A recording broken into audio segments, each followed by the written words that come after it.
Hello नमस्कार। स्वागत करते हैं एक बार फिर से आप सभी का अपने digital learning platform dear faith physics में। मैं हूं नरेश प्रताप और आज हम लोग देखने वाले हैं अल्टरनेटिंग करेंट के एवरेज वैल्यू को। नहीं, ये एक बहुत बड़ा मुद्दा था पहले कि भाई एवरेज वैल्यू और कितने अलग अलग वैल्यूज होता है। अब आपका दिमाग क्लियर समझ चुका है कि अलग अलग वैल्यूज में क्या डिफरेंस है, तो अब मैं बात कर सकता हूं आपसे, इसके डेरिवेशंस पे बात कर सकता हूं, इसके क्वेश्चंस पे बात कर सकता हूं। तो बच्चे, आज पहले हम लोग क्या करेंगे, एक छोटा सा काम है हम लोगों का। आज हम लोग काम करते हैं, सबसे पहले तो लिखिए the average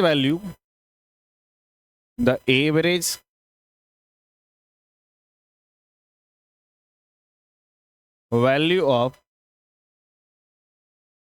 alternating current in half cycle, है नहीं, alternating current in half cycle मतलब आधा साइकिल में अल्टरनेटिंग करेंट या अल्टरनेटिंग वोल्टेज का क्या मान होगा, क्या वैल्यू होगा। अब बच्चा इससे बड़ा परेशान रहता है कि सर इसमें इंटीग्रेशन आ गया, ये आ गया, वो गया। अरे भाई कुछ नहीं है, आपने शायद ठीक से समझने का प्रयास ही नहीं किया है। एक बार आप कोशिश तो करो, एक बार देखो मेरी तरफ, ध्यान देना एक बार। मुझे बताओ, क्या सभी बच्चे इतना जानते हैं कि अल्टरनेटिंग करंट या अल्टरनेटिंग वोल्टेज का क्या इक्वेशन होगा? बोले सर हाँ ये तो जानते हैं।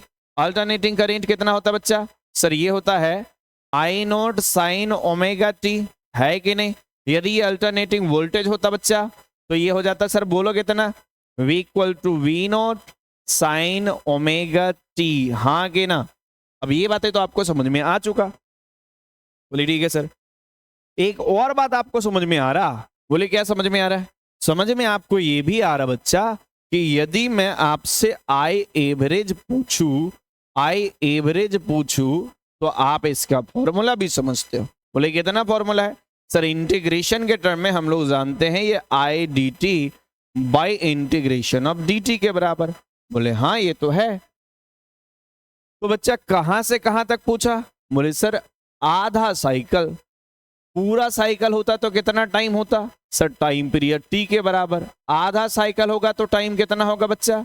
सर ये टी बाई 2 के बराबर। तो इसका मतलब इस इंटीग्रेशन का आप लिमिट लगा लो टी इक्वल टू 0 से टी बाई 2 तक। बोले सर आई कहां से आएगा? ये तो है लिखा हुआ, लिखो ना, I naught sine omega T into D T by कितना लिखोगे बच्चा? सर ये बाई आ जाएगा इंटीग्रेशन ऑफ डी टी। कितना आएगा बोलना? इंटीग्रेशन ऑफ डी टी आ जाएगा, ये आई नोट का वैल्यू आएगा। मतलब ये 0 से लेके टी बाई 2 तक का टाइम है। बोले ठीक है सर। अब आप क्या करो, आई नोट कांस्टेंट है तो इसको बाहर कर लो। डी टी का इंटीग्रेशन नीचे होगा बच्चा टी और लिमिट लगेगा टी बाई 2। आप क्या करो ना, आई नोट को बाहर कर लो और आई नोट को बाहर करने के बाद मैं थोड़ा सा यहाँ पर लिखता हूँ, ठीक से देख लेना। ये इंटीग्रेशन लिख दिया हमने कितना? सर ये साइन ओमेगा टी होगा इनटू डी टी होगा, कहाँ से कहाँ तक? 0 से टी बाई 2 तक। आप क्या करोगे? सर नीचे डी टी का इंटीग्रेशन टी हो जाएगा, लिमिट लगेगा 0 से टी बाई 2 तक। आप जानते हो इसको सॉल्व करने का तरीका? बोले क्या जानते सर? इसको सॉल्व करने का तरीका है अपर लिमिट माइनस लोअर लिमिट। तो टी के जगह पे एक बार रखोगे टी बाई 2 और माइनस लिखोगे 0, तो टी बाई 2 में से 0 जाएगा तो होगा कितना? T by 2। तो मैं इधर लिख देता हूं इसको तरीके से, देखना आई नोट इधर है और टी बाई 2 को हमने इधर ले आया, ठीक है सर। अब आप इंटीग्रेट किसको करोगे? सर ये साइन ओमेगा टी का इंटीग्रेशन होगा। देखो बच्चा, सभी को पता है कि इंटीग्रेशन जो होता है साइन थीटा का एक्चुअली में कितना होता है? बोलो सर साइन थीटा का इंटीग्रेशन होता है minus cos theta into D theta by D T, इसके डिवाइड में आता है। आई बात समझ में? तो सर ये हो गया, मतलब एंगल जो होता है उसको डिवाइड करना पड़ता है। ये कितना हो जाएगा? सर ये हो जाएगा माइनस कॉस ओमेगा टी और ओमेगा टी का डिफरेंशिएशन कितना? सर ये ओमेगा होगा। आपने इसको नीचे लिख दिया, चलो ठीक है। लिमिट कहां से कहां लगेगा बच्चा? 0 से टी बाई 2 तक लगा दिए सर। ये 2 ऊपर लेके चले जाओ, कितना हो जाएगा सर? ये 2i0/t होगा, 2i0/t होगा। इनटू इधर से कितना आ जाएगा? चाहो तो आप ओमेगा कांस्टेंट है तो इसको भी बाहर ले आओ, तो सर ये 1/ओमेगा और आ गया। अंदर में कौन बचा? Minus cos omega T, minus cos omega T. Limit कहां से कहां बच्चा? 0 से t/2 तक। अब आप जानते हो इसको सॉल्व करने का क्या है तरीका? क्या तरीका है बताओ? इसको सॉल्व करने का तरीका है सर, एक बार upper limit minus lower limit. तो हमने क्या कर लिया, इसको लिख दिया 2i0/t इंटू बोलो कितना सर? ओमेगा को यदि मान लो मैंने इतना लिख दिया, कितना? 2π/t, तो आपको कोई दिक्कत? कोई दिक्कत नहीं, हम भी जानते इतना होता, लिख दो। इंटू कितना होगा बच्चा? Minus cos omega. बोले सर ओमेगा को इतना लिख दे तो चलेगा ना? 2π/t। हाँ भाई लिख दो, नहीं तो आगे भी लिखा जा सकता था, मैं जानता हूं, मैंने लिख दिया। चलो मैं इसको अगले स्टेप में लिखूंगा। ओमेगा अभी रहने देता हूं, इंटू टी के जगह पे एक बार कितना लिखा जाएगा? अपर लिमिट माइनस और एक माइनस पहले से तो प्लस, कॉस कितना बच्चा सर? ओमेगा इंटू टी के जगह पे लोअर लिमिट डालोगे तो 0। अब ये 0 ना इसके एंगल से गुना हो रहा है, आप पूरा गुना करके 0 मत कर देना, ये टोटल कॉस 0 हो रहा है। तो ये कितना हो जाएगा सर? ये तो t से t कट गया सर, 2 से 2 कट गया, कितना बचा बोलो? i0/π बचा, ठीक है। इंटू कितना हो जाएगा बताओ सर? ये जो हो जाएगा ना, ये हो जाएगा माइनस कॉस ओमेगा को लिखो 2π/t, ठीक है सर, इंटू t/2 लिख दिया सर। उसके बाद बोलो बच्चा प्लस कितना हो जाएगा सर? ये cos 0 हो जाएगा, और cos 0 का मान आपको पता है सर, t से t तो कट रहा, 2 से 2 भी कट रहा, काट लो, क्या दिक्कत है? वैसे भी आप लोग हर किसी का तो काटते ही होगे। कितना हो जाएगा बच्चा बोलो? अब इतना कितना हो जाएगा बोलो? 1 मिनट देख लेना सभी बच्चे, नजर डालना। सर ये माइनस है, cos पाई आ रहा है। क्या मैं इसको पहले एक और स्टेप बढ़ा लेता हूं? कोई दिक्कत नहीं, हमको समझ में आना चाहिए बस। cos कितना हो जाएगा बच्चा? पाई, बस कितना हो जाएगा? पाई प्लस cos 0 का मान आप जानते हो 1 होता है, नहीं तो हो गया सर। ये कितना होगा बताना, 1 मिनट के लिए नजर डालना।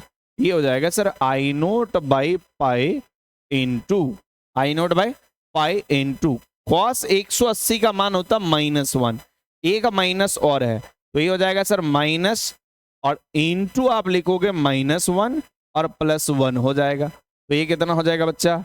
i0/π इंटू -1 1, तो 1 + 1 कितना बच्चा? ये हो जाएगा 2। तो कितना हो जाएगा? i0/π into 2। तो ये बच्चा होगा कितना? ये जो हो जाएगा ना, ये जो हो जाएगा ना, ये हो जाएगा 2i0/π। मतलब आई मीन या आई एवरेज, आई मीन या आई एवरेज का हाफ साइकिल के लिए जो वैल्यू है, हाफ साइकिल के लिए जो वैल्यू है बच्चा, वो कितना होगा?